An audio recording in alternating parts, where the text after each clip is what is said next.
கிராமம் ஒன்றில் ஆற்றோரத்தில் பலர் துணிகளை துவைத்து கொண்டு இருந்தனர்.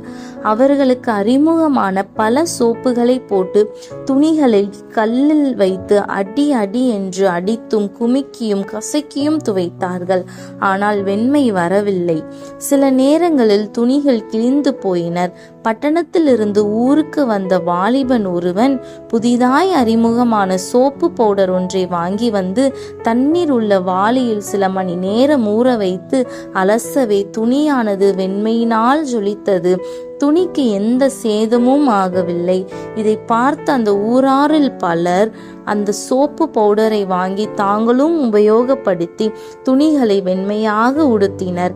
மற்றும் பலர் தங்கள் பாரம்பரிய சோப்பை விட மனமில்லாமல் கரைகள் போகாத துணிகளையே உடுத்தி கொண்டிருந்தனர்.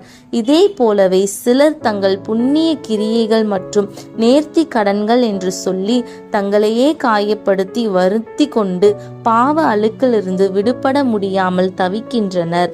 அதை அடைய ஒரே வழி உலகத்தின் பாவத்தை சுமந்து தீர்த்த தேவ ஆட்டுக்குட்டியாகிய இயேசு கிறிஸ்துவின் இரத்தமே அன்றி வேறொன்றும் இல்லை.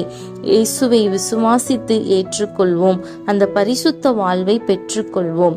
சிந்தனைக்கு, இயேசு கிறிஸ்துவின் இரத்தம் சகல பாவங்களையும் நீக்கி நம்மை சுத்திகரிக்கும்.